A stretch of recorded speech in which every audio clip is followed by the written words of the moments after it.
Hi ನಮಸ್ತೆ, ಆಹಾರ ಬುತ್ತಿಗೆ ಸ್ವಾಗತ. ಇವತ್ತು ನಾನು ಆಳ್ವೆ ತೊಗೊಂಡಿದ್ದೀನಿ. ಆಳ್ವೆ ತೊಗೊಂಡು ನಾನು ಆಳ್ವೆದು ಸ್ವಲ್ಪ ಗಂಜಿ ಮಾಡಿ ತೋರಿಸ್ತೀನಿ. ಈ ಆಳ್ವೆ ಕುಡಿಯೋದ್ರಿಂದ ತುಂಬ ಹೆಲ್ತಿಗೆ ಒಳ್ಳೆಯದು.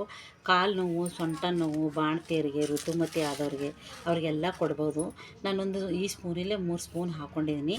ಇದನ್ನು ಒಂದು ಬಟ್ಲಾಗ ಹಾಕಿ ನೆನೆಸ್ಕೊಂಡು ಬರ್ತೀನಿ, ಬನ್ನಿ. ನೋಡಿ, ನಾನೊಂದು 2-3 ಅವರ್ ಆಗೋಷ್ಟು ನಾನು ನೆನೆ ಹಾಕಿದ್ದೆ. ಯಾವ ಥರ ಆಗಿದೆ ನೋಡಿ. 3ರಿಂದ 3.5 ಸ್ಪೂನ್ ಹಾಕಿದ್ದೆ ನಾನು. ಒಂದು ಬಟ್ಲು ತುಂಬ ಆಗಿದೆ. ನೀವು ಜಾಸ್ತಿ ಜನ ಇದ್ದರೆ ಇಷ್ಟೊಂದು ಹಾಕ್ಬೋದು. ಒಬ್ಬರೇ ಕುಡಿಯೋಂಗಿದ್ರೆ 1 ಸ್ಪೂನ್ ಹಾಕಿದ್ರೆ ಸಾಕು. 1 ಗ್ಲಾಸು ಮಾಮೂಲಿ ಗ್ಲಾಸು ಸ್ವಲ್ಪ ಹಾಲು ಹಾಕಿ ಕುಡಿದ್ರೆ ಸೂಪರಾಗಿರುತ್ತೆ, ಟೇಸ್ಟು ಚೆನ್ನಾಗಿರುತ್ತೆ. ಇವಾಗ ಇದನ್ನು ಹೇಗೆ ಮಾಡೋದಂತ ನೋಡ್ಕೊಂಬರೋಣ, ಬನ್ನಿ. ನೋಡಿ, ಇವಾಗ ಒಂದು ಗ್ಯಾಸ್ ಹಚ್ಕೋಬೇಕು. ಒಂದು ಪಾತ್ರದಲ್ಲಿ ಒಂದು ಚೊಂಬಾಗಷ್ಟು ನಾವು ನೀರಿಡೋಣ. 1.5 ಚಮಚಷ್ಟು ನಾವು ನೀರಿಡೋಣ. ಚೆನ್ನಾಗಿದ್ದು ನೀರು ಕುದಿಯೋಕ್ಕೆ ಬಂದಾಗೆ ನಾವು ನೆನೆಸಿರೋ ಆಳ್ವೆ ಇದರಲ್ಲಿ ಕುದಿಯೋಕ್ಕೆ ಹಾಕೋಣ. ಸ್ವಲ್ಪ ಕುದಿ ಬರಲಿ. ನೋಡಿ, ಇವಾಗ ನೀರು ಕುದೀತಾ ಐತಿ. ಈ ಬಟ್ಲು ನಾನು ಇದರಲ್ಲಿ ಹಾಕ್ತಾಯಿದ್ದೀನಿ. ಬಟ್ಲು ತುಂಬ ಇರೋದು ಇದರಲ್ಲಿ ಹಾಕಿಬಿಟ್ಟು ನಾನು ಚೆನ್ನಾಗಿ ತಿರುತ್ತೀನಿ. ಇದನ್ನು ಚೆನ್ನಾಗಿ ಒಂದು 2 ನಿಮಿಷ ಇದು ಕುದೀಲಿ. ಕುದ್ದನ್ನೆಲ್ಲ ಹಾಕಿಬಿಟ್ಟು ಹಾಲು ಹಾಕಿದ್ರೆ ಮಾತ್ರ ಸೂಪರಾಗಿರುತ್ತೆ. ಗಂಜಿ ಆದರೂ ಅನ್ಕೋಬೋದು, ಪಾಯಸ ಆದರೂ ಅನ್ಕೋಬೋದು, ಜ್ಯೂಸ್ ಆದರೂ ಅನ್ಕೋಬೋದು. ಅಷ್ಟು ಚೆನ್ನಾಗಿರುತ್ತೆ ಟೇಸ್ಟ್.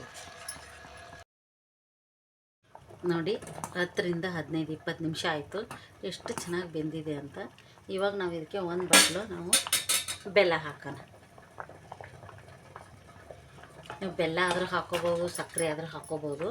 ನಾನು ಬೆಲ್ಲ ಹಾಕಿಬಿಟ್ಟು ಹೆಲ್ದಿ ಇರೋದಕ್ಕೆ ನಾನು ಬೆಲ್ಲ ಹಾಕಿಬಿಟ್ಟು ಮಾಡ್ತಾಯಿದ್ದೀನಿ. ಇದು ಸ್ವಲ್ಪ ಚೆನ್ನಾಗಿ ಕರಗಲಿ.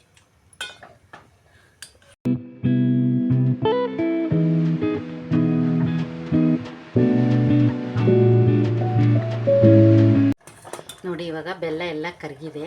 ಇದು ಚೆನ್ನಾಗಿ ಈ ಥರ ಕರಗಿದ ನಂತರ ನಾವು ಸ್ವಲ್ಪ ಕೆಳಗೆ ಇಳಿಸಿಬಿಟ್ಟು ನಾನು ಹಾಲು ಕಾಯಿಸಿಟ್ಕೊಂಡಿದ್ದೆ. ಹಾಲು ಕಾಯಿಸಿಟ್ಕೊಂಡಿರೋದು ನಿಮಗೆ ಎಷ್ಟು ಬೇಕೋ ಹಾಲು, ಅರ್ಧ ಲೀಟ್ರ್ ಬೇಕಾದ್ರೆ ಅರ್ಧ ಲೀಟ್ರ್, 1/4 ಲೀಟ್ರ್ ಬೇಕಾದ್ರೆ 1/4 ಲೀಟ್ರ್ ಹಾಲು ಹಾಕ್ಕೊಂಬಿಟ್ಟು ಇದನ್ನು ಚೆನ್ನಾಗಿ ಗ್ಲಾಸ್ಗೆ ಹಾಕ್ಕೊಂಡು ಕುಡಿದು ನೋಡಿ, ಸೂಪರಾಗಿರುತ್ತೆ. ಇವಾಗ ನೋಡಿ, ಬೆಲ್ಲ ಎಲ್ಲ ಕರಗೋಗಿದೆ. ಒಂದು 5 ನಿಮಿಷ ಇದನ್ನು ಗ್ಯಾಸ್ ಆಫ್ ಮಾಡಿ ಕೆಳಗೆ ಇಟ್ಬಿಟ್ಟು ನಾವು ಹಾಲು ಹಾಕೋಣ. ನೋಡಿ, ನಾನು ಕೆಳಗೆ ಇಳಿಸಿ ಆಗಿದೆ. ಇವಾಗ ಒಂದು 1/4 ಲೀಟ್ರ್ಗಿಂತ ಜಾಸ್ತಿ ನಾನು ಒಂದು ಅರ್ಧ ಲೀಟ್ರಷ್ಟು ಹಾಲು ಹಾಕ್ಕೊತಾ ಇದ್ದೀನಿ.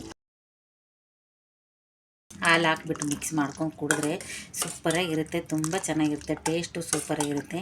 ಬಾಣ್ತಿಯರಿಗಂತೂ ಬೆಳಗ್ಗೆ ಎದ್ದ ತಕ್ಷಣ ಒಂದು ಗ್ಲಾಸ್ ಮಾಡಿಕೊಟ್ರೆ ಸಾಕು, ತುಂಬ ಚೆನ್ನಾಗಿರುತ್ತೆ. ಮೊಣಕಾಲು ನೋವು, ಸೊಂಟ ನೋವು, ಕಾಲು ನೋವು ಇರೋರೆಲ್ಲ ಒಂದಿನ ಬಿಟ್ಟು ಒಂದಿನ ಇದು ಒಂದೊಂದು ಗ್ಲಾಸು ಕುಡಿದ್ರೆ ತುಂಬ ಚೆನ್ನಾಗಿರುತ್ತೆ. ನೋಡಿ, ಇವಾಗ ರೆಡಿಯಾಗಿದೆ. ನಾನು ಗ್ಲಾಸ್ಗೆ ಹಾಕ್ಕೊಂಡು ತೋರಿಸ್ತೀನಿ, ಬನ್ನಿ. ನೋಡಿ, ಇವಾಗ ಗ್ಲಾಸ್ ತೊಗೋಬೇಕು. ಒಂದೊಂದು ಗ್ಲಾಸ್ ಕುಡಿದ್ರೆ ಸಾಕು, ಸೂಪರಾಗಿರುತ್ತೆ, ತುಂಬ ಚೆನ್ನಾಗಿರುತ್ತೆ, ಟೇಸ್ಟು ಸಖತ್ತಾಗಿರುತ್ತೆ. ಈ ಥರದೊಂದು ಗಂಜಿ ನೀವು ಬೇಕಾದ್ರೆ ಗಟ್ಟಿಗಾದ್ರೂ ಗಂಜಿ ಥರನೂ ಮಾಡ್ಕೊಂಡು ಕುಡಿಬೋದು, ಈ ಥರ ಜ್ಯೂಸ್ ಥರನೂ ಮಾಡ್ಕೊಂಡು ಕುಡಿಬೋದು.